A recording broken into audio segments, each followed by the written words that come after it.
புத்திர விரயம் ஏற்படும், புத்திரனின் மூலியமான சோகம் ஏற்படும். ஓகேங்களா? வணக்கம். நமக்கு எண்கணி ஞானத்தையும் வேத ஜோதிட ஞானத்தையும் ஆன்மீக ஞானத்தையும் வழங்கிய அனைத்து குருமார்களுக்கும் நன்றி. என்ற அதே வேளையில் இது ஒரு ஜோதிட விளக்க வீடியோ விருப்பம் இல்லாதவங்க கடந்து போயிடலாம். சரி, சற்று முன்பு வந்த ஒரு ஜாதகம், இன்றைக்கு காலையில வந்த ஃபர்ஸ்ட் ஜாதகம் பார்த்து கொஞ்சம் அப்செட். என்னது அப்படின்னா, புத்திர சோகம் அப்படின்ற ஒரு விஷயத்த எங்கேயுமே நம்ம பேசுனதில்லை. வழக்கமா நம்ம கிட்ட வர்ற ஜாதகத்தோட அடிப்படையில தான் அடுத்தடுத்த விஷயங்களை பேசுறோம் அப்படின்றது உங்களுக்கு தெரியும். சரி, ஜாதகத்தை அப்பாவோட ஜாதகம் போட்ட உடனே பையனோட ஜாதகம் தேவைப்படுது அப்படின்னு சொல்லி கேட்டிருந்தேன்.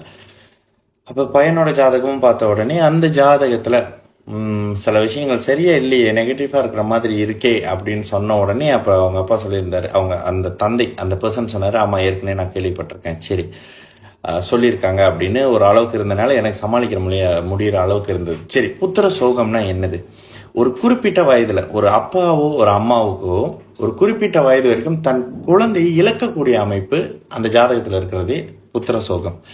அதற்கு எந்த பாவகத்தை நீங்க பாக்குறீங்க அப்படின்னா, 5ஆம் பாவகம், 5வது அதிபதி, 5வது வீடு, இதெல்லாமுமே 5வது வீட்டையே குறிக்கும்.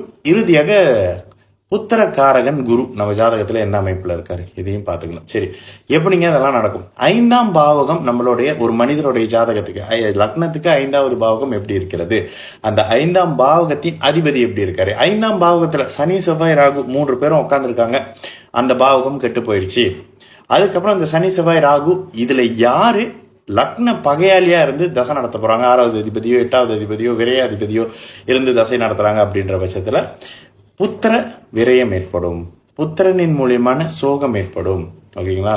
இந்த இப்ப ரீசன்ட்லி கேட்டனால ஒரு டல் என் வாய்ஸ்லயே இருக்கிறது எனக்கே தெரியுது. ஸோ இப்படிதான் இருக்கும். இதுக்கு ஒருவரோட ஜாதகமே போதுமா? நிச்சயமாக நம் வீட்டில் ஒருவர் பிரிய போறாரு அப்படின்ற ஜாதகம் நம்ம குடும்பத்துல எல்லார் ஜாதகத்திலுமே பதிவு பண்ணப்பட்டிருக்கும்.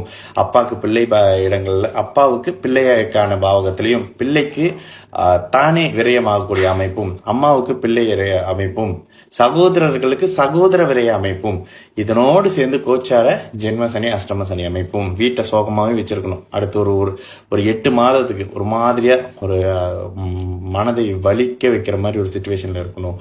இதுக்கெல்லாமும் நம்ம குடும்பத்துல எல்லாரோட ஜாதகத்திலும் பதிவு பண்ணப்பட்டிருக்கக்கூடிய ஒரு அமைப்பாக இருக்கும். ஓகேங்களா? சோ புத்திர சோகம்ன்றது பிரியக்கூடிய, அதாவது நமது குழந்தைகள் இறக்கக்கூடாத வயதுல இறக்குறது. ஓகேங்களா? நீண்ட ஆயுள் ஒரு தாய் தந்தை பார்க்கக்கூடாத ஒரு விஷயம் என்னது, தனது பிள்ளை இறக்கக்கூடிய ஒரு அமைப்பு. இந்த சோகம், இந்த அமைப்பு ஒருவருடைய ஜாதகத்துல 5ஆம் பாவகம் முழுமையாக கெட்டு, லக்னாதிபதி கெட்டு, 5ஆம் பாவகாதிபதி கெட்டு, குருவும் கெட்டிருக்கக்கூடிய அமைப்புல அந்த பாவ கிரகங்களின் தசையின் அடிப்படையில இந்த விஷயம் ஜென்ம சனி 7.5 சனி அமைப்புல, அஷ்டம சனி அமைப்புல நிச்சயம்